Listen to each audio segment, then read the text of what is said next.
So I take the metro a lot. Here's a question. Why do they even build the no passenger trains? Right? I read in the paper they have a $90 million budget shortfall, and they're building no passenger trains. Right? And the metro's getting rough. I was on the train. I had a teenager come up to me, and right away, I knew I was in trouble. And sure enough, he asked me if I'd accepted Jesus as my personal savior.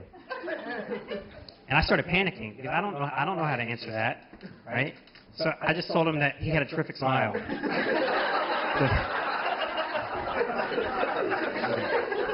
And all credit to him, he was undeterred. He just stared right into my eyes and he said, "Do you have faith?" And I said, "Well, I'm Catholic, so it's more like I've got nerve." Thank you guys for laughing. He didn't laugh, but he knew he was defeated. Yeah.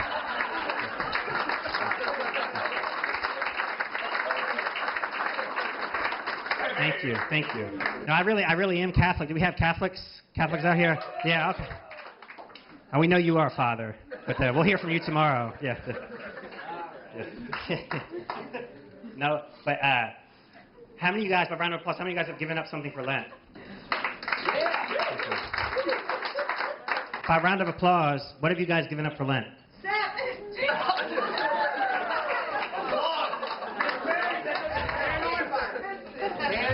Speechless. I'm speechless. Yeah. So I've given up two things for Lent. Cussing, which is rough being a comedian. And by the way, if you guys haven't seen, catch my show on Easter. It's going to be filthy. Much funnier. And eating meat. I've given up eating meat, not just on Fridays, but all Lent. No meat, which is difficult because I can't eat bologna, but I keep having to say it.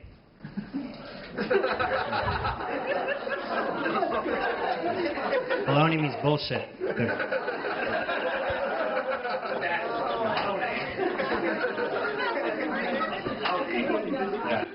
So, honestly, so I hear people complain a lot about being raised Catholic, and honestly, it wasn't so. People have legitimate complaints about me. People have really legitimate complaints about being raised Catholic, but for me, the only thing that was rough was confession. I hate confession, and I don't know who's coming up with this stuff, but the last time I went to confession, my penance was to catch 5 Hail Marys.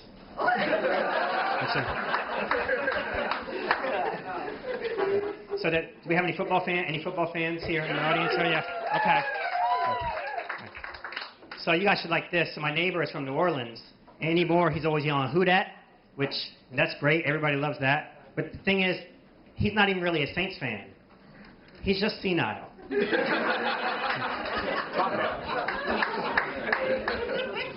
He lives in the apartment next to mine, and he's got pictures of his family up all over the walls. And I can hear him over there most nights yelling, "Who dat?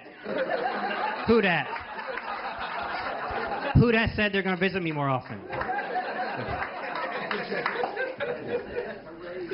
So I like to watch football with my dad, and here's an example of why. So we were at a Redskins game last fall, and that's not the joke.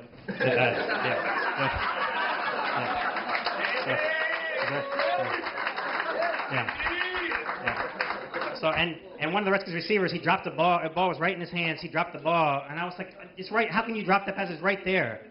And Dad said, "Maybe you heard footprints."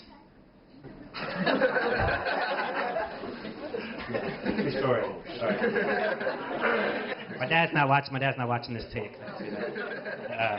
So I grew up as a Miami Dolphins fan, but in recent years, something about the Dolphins helmets has started to bother me. I don't know how familiar you guys are with the Miami Dolphins helmets, but the rest of my act is dependent upon you being completely familiar. So they have a dolphin on their helmets, which is great because they're the Dolphins. And the dolphin is wearing a football helmet, and that's fine, but that football helmet is not a Miami Dolphins helmet. What kind of nonsense is that? That would be like if you're on vacation and you went down in a hotel to get your continental breakfast or whatever, and you saw Lucky Charms, and he was eating Cookie Crisp. Right? So I wrote the Dolphins a letter, and it went something like this. "To whom it may concern, I've been a fan of your team for decades, but why should I support your team when your own mascot doesn't?" Let me explain. That dolphin on your helmet, You know, the one that's jumping in front of, not through, mind you, but in front of a ring of fire. He's wearing the helmet of some team I've never seen or heard of. It's got an M on it. Perhaps that stands for mammals.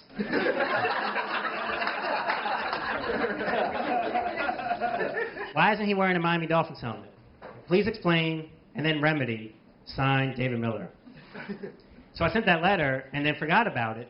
But then the other day, oh yeah, I got a letter from the Miami Dolphins.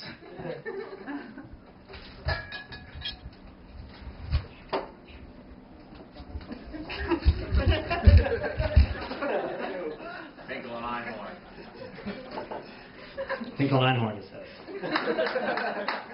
Ice is out. But this is exciting. So the Dolphins maybe got to change their helmets, right? We can all say we were here when.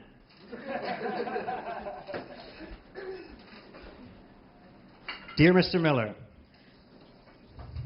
we get this all the time.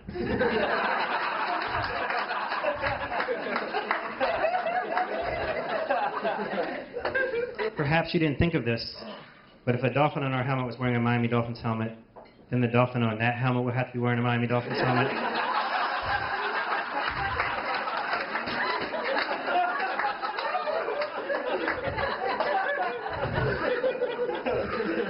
And then the Dolphin on that helmet would have to be wearing a Miami Dolphins helmet. Ad infinitum. I don't even know what that means. It's impossible, really. Always glad to be able to help. Wayne Huizenga, team owner and president of the Miami Dolphins. P.S. It's not a ring of fire, it's the sun.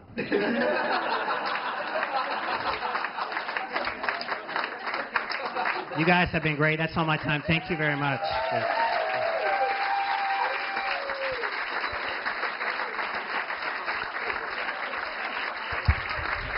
Give it up for David Miller.